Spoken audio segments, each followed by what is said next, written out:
America's recent 20-year-long war in Afghanistan isn't the first time the Afghans have fought a long war on their own soil. Nearly 20 years prior, the Soviets waged its own deadly siege on Afghan territory. The Soviet-Afghan War of the 1980s stands as a painful reminder of the challenges and complexities inherent in foreign intervention in this resilient and fiercely independent land.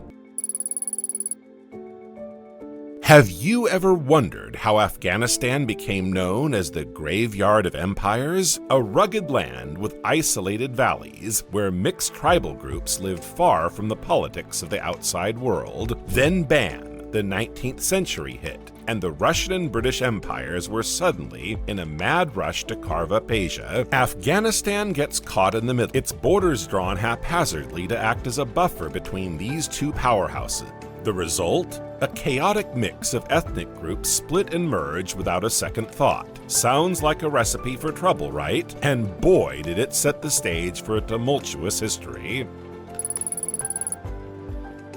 Did you know that Afghanistan's strategic location made it a prime target for the British? Due to its strategic location, Afghanistan has always been hot property. The British, eyeing its pivotal position, attempted to seize control, but by 1919, after only managing to chip away at its frontier, Afghanistan emerged victorious, becoming an independent emirate and later a kingdom. Under the reign of King Mohammed Zahir Shah, the 1960s marked a period of rapid modernization. Elections, political rights, and women's education flourished in urban areas, transforming the cities into beacons of progress. Meanwhile, the rural population, nestled in isolated valleys, remained largely unaffected by these sweeping changes. How did a country like Afghanistan become a hot potato in the Cold War tug-of-war game? It's the 1970s, and Afghanistan is caught between two heavyweight champs, the USA and Soviet Russia. This isn't your typical friendly rivalry. We're talking spies, covert ops, and geopolitical chess moves. So there's Afghanistan, minding its own business, when suddenly Mohammed Daoud Khan, the king's cousin, decides he's had enough of the status quo. With the Pashtun people whispering in his ear about that pesky Pakistani border, he goes full-on power move. Cue the bloodless coup of 1973. No tanks were rolling through the streets, and a smooth political shuffle saw Daoud Khan crowned president and prime minister of the brand spanking new Afghan Republic. Now you're probably thinking, hold up, why would Daoud Khan pull a stunt like that? Well, just think. Your family's been feuding over something for decades. In this case, it's the Pashtun people, split between Afghanistan and Pakistan. Daoud Khan, ever the family fixer, sees an opportunity to flex some political muscle and unite the Pashtuns under one flag. Plus, being buddy-buddy with the Soviets seemed like a good idea at the time. They were offering military aid, infrastructure projects, the whole shebang. But wait, there's more. The Americans weren't about to let the USSR have all the fun in their backyard. They started cozying up to Afghanistan too, tossing some aid dollars here and some military support there, trying to keep the balance of power from tipping too far east. So there you have it, Afghanistan, caught between a rock and a hard place, or rather, Uncle Sam and Comrade Soviet, with Mohammed Daoud Khan playing the ultimate game of political ping pong.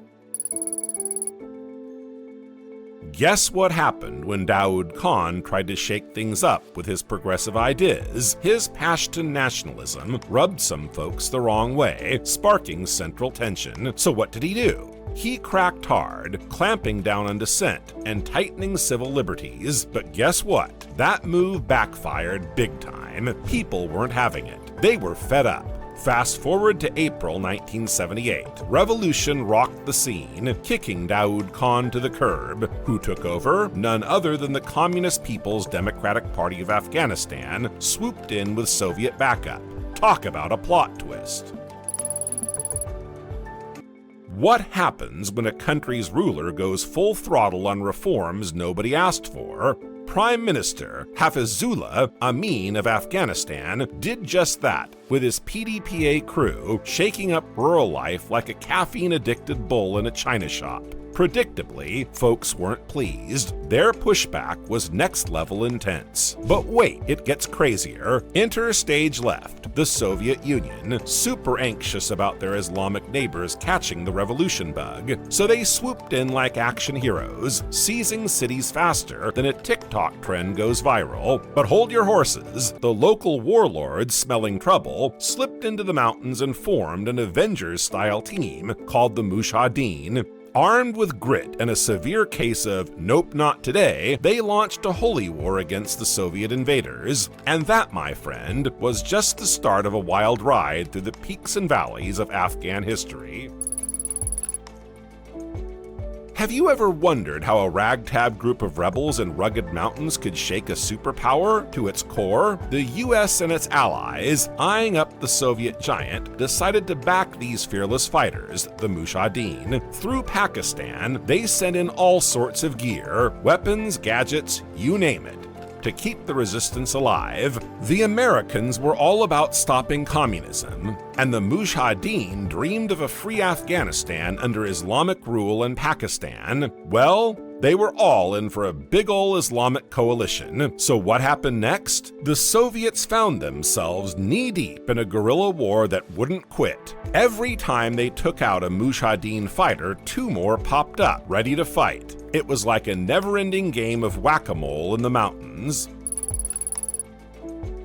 By 1985, the Soviets were fed up. The war was bleeding them dry. Money, morale, you name it. Enter Mikhail Gorbachev, the fresh face in charge. He had enough and wanted out. Then came the game changer, those Stinger missiles in the hands of the Mujahideen. Suddenly, the Soviets weren't so invincible anymore. Fast forward to 1988, and boom, the Geneva Accords were signed, sealing the deal for Soviet troops to pack up and leave by '89. Can you believe it? Even after the Soviets packed up and left, the Mujahideen were still at it, battling away against the Afghan government. Fast forward to 1992, those warlords managed to seize Kabul. You'd think they'd call it a day and start brewing some chai, right? Nope. Instead of kicking back, they started squabbling amongst themselves. Enter Gulbuddin Hekmatyar, stirring the pot like it's his grandma's secret recipe. But wait, the drama doesn't end there. In 1994, a whole new crew burst onto the scene, the Taliban, led by Mohammed Mullah Omar. And these guys weren't playing around. They swooped in and took control faster than you can say kaboom, declaring Afghanistan an Islamic emirate by 1996. Talk about a power move. Consider the chaos. Warlords duking it out, new kids on the block taking over cities, and everyone else caught in the middle. It was like a real-life game of Risk, except the stakes were sky high. The Taliban weren't just grabbing territory, they were rewriting the playbook on Afghan governance.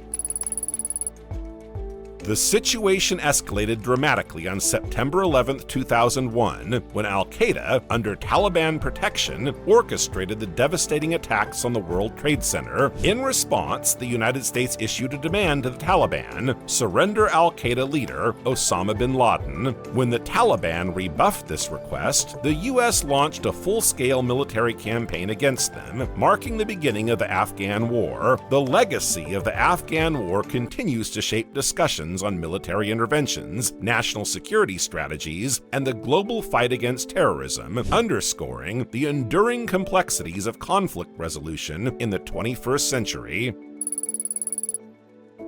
Decades of war, political instability, and virtual anarchy have left a profound impact on Afghanistan. Millions of Afghans have died, and many more live as refugees. The roots and motives for many Islamic terrorist groups can be traced back to the Soviet-Afghan War, where their leaders met, were armed, and their resolve was hardened. The world still feels the repercussions of this conflict, and understanding its history is crucial for comprehending the present situation. So that's all for today's video.